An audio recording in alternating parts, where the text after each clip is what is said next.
Please like the video and share it so that it reaches many more people and you get sawaba, or rewards from Allah.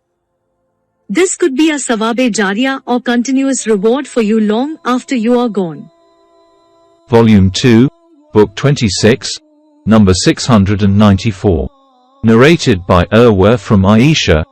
Some people performed tawaf of the Kaaba after the morning prayer and then sat to listen to a preacher till sunrise, and then they stood up for the prayer. Then Aisha commented, "Those people kept on sitting till it was the time in which the prayer is disliked, and after that they stood up for the prayer." Volume 2, Book 26, number 695. Narrated by Abdullah.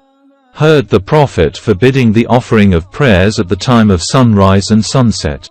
Volume 2, Book 26, number 696. Narrated by Abida bin Humayd. Abdul Aziz bin Rufai said, "I saw Abdullah bin Az Zubair performing tawaf of the Kaaba after the morning prayer, then offering the 2 rakat prayer." Abdul Aziz added, "I saw Abdullah bin Az Zubair offering a 2 rakat prayer after the Asr prayer. He informed me that Aisha told him that the Prophet used to offer those 2 rakat whenever he entered her house." Volume 2, Book 26, number 697. Narrated by Ibn Abbas. Allah's Apostle performed tawaf of the Kaaba, ending a camel. At that time the Prophet had foot injury. Whenever he came to the corner, having the black stone, he would point out towards it with a thing in his hand and say, "Allahu Akbar." Volume 2, Book 26, number 698. Narrated by Salama. I informed Allah's Apostle that I was sick. He said, "Perform tawaf of the Kaaba while riding behind the people." So I performed the tawaf while Allah's Apostle was offering the prayer beside the Kaaba and was reciting Surah At-Tur. Volume 2, Book 26, number 699. Narrated by Ibn Umar. Al-Abbas bin Abdul Muttalib asked the permission of Allah's Apostle to let him stay in Mecca during the nights of Mina in order to provide the pilgrims with water to drink, so the Prophet permitted him. Volume 2, Book 26, number 700. Narrated by Ibn Abbas. Allah's Apostle came to the drinking place and asked for water. Al-Abbas said, "O Fadl, go to your mother and bring water from her for Allah's Apostle." Allah's Apostle said, "Give me water to drink." Al-Abbas said, "O Allah's Apostle, the people put their hands in it."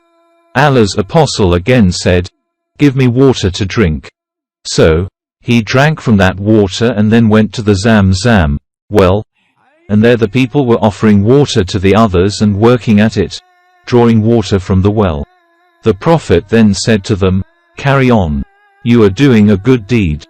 Then he said, "Were I not afraid that other people would compete with you in drawing water from Zam, I would certainly take the rope and put it over this, i.e. his shoulder, to draw water."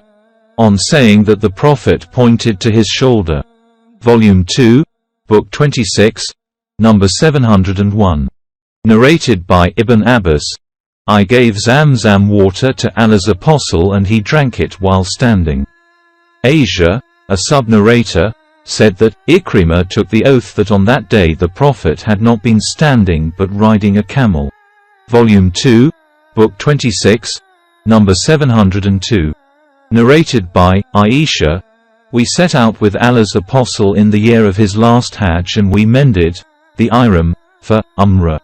Then the Prophet said, "Whoever has a hadi with him should assume ihram for both Hajj and Umrah, and should not finish it till he performs both of them, Hajj and Umrah." When we reached Mecca, I had my menses. When we had performed our Hajj, the Prophet sent me with Abdur Rahman to Tanim and I performed the Umrah. The Prophet said, "This is in lieu of your missed Umrah." Those who had assumed ihram for Umrah performed tawaf between Safa and Marwa, and then finished their ihram. And then they performed another tawaf between Safa and Marwa after returning from Mina. and those who had assumed Ram for Hajj and Umrah to get her, Hajj Chiran, performed only one tawaf, between Safa and Marwa. Volume 2, Book 26, number 703. Narrated by Nafi. Abdullah bin Umar and his riding animal entered the house of Ibn Umar. He, the son of Ibn Umar, said, I fear that this year a battle might take place between the people and you might be prevented from going to the Kaaba. I suggest that you should stay here. Ibn Umar said, once Allah's apostle set out for the pilgrimage, and the pagans of Quraysh intervened between him and the Kaaba. So, if the people intervened between me and the Kaaba, I would do the same as Allah's apostle had done. Verily, in Allah's apostle you have a good example. Then he added, I make you a witness that I have intended to perform Hajj along with Umrah. After arriving at Mecca, Ibn Umar performed one tawaf only, between Safa and Marwa. Volume 2, Book 26, number 704. Narrated by Nafi. Ibn Umar intended to perform Hajj in the year when al-Hajjaj attacked Ibn Zubayr. Somebody said to Ibn Umar, there is a danger of an impending war between them. Ibn Umar said, verily, in Allah's apostle you have a good example. And if it happened as you say, then I would do the same as Allah's apostle had done. I make you witness that I have decided to perform Umrah. Then he set out, and when he reached Al-Baidah, he said, the ceremonies of both Hajj and Umrah are similar. I make you witness that I have made Hajj compulsory for me along with Umrah. He drove to Mecca, a Hadi which he had bought from a place called Qudid, and did not do more than that. He did not slaughter the Hadi or finish his ihram, or shave or cut short his hair till the day of slaughtering the sacrifices, 10th Dhul Hijjah. Then he slaughtered his Hadi and shaved his head and considered the first tawaf, of Safa and Marwa, as sufficient for Hajj and Umrah. Ibn Umar said, Allah's apostle did the same. Volume 2, Book 26, number 705. Narrated by Muhammad bin Abdurrahman bin Nawfal al-Qurashi.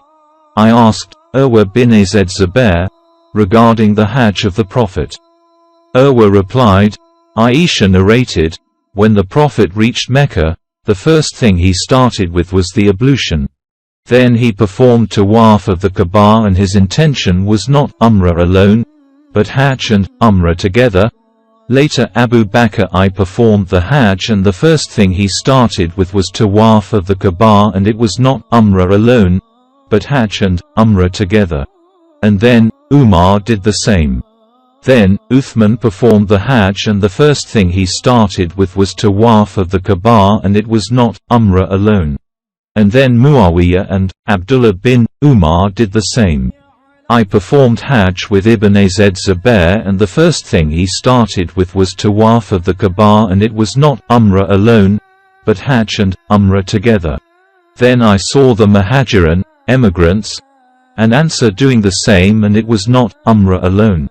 And the last person I saw doing the same was Ibn Umar. And he did not do another Umrah after finishing the first. Now here is Ibn Umar present amongst the people. They neither ask him nor any one of the previous ones.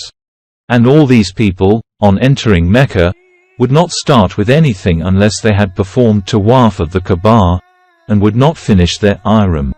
And no doubt, I saw my mother and my aunt, on entering Mecca, doing nothing before performing tawaf of the Kaaba, and they would not finish their ihram. And my mother informed me that she, her sister, Zubayr and such persons had assumed ihram for Umrah, and after passing their hands over the corner, the black stone, i.e., finishing their Umrah, they finished their ihram.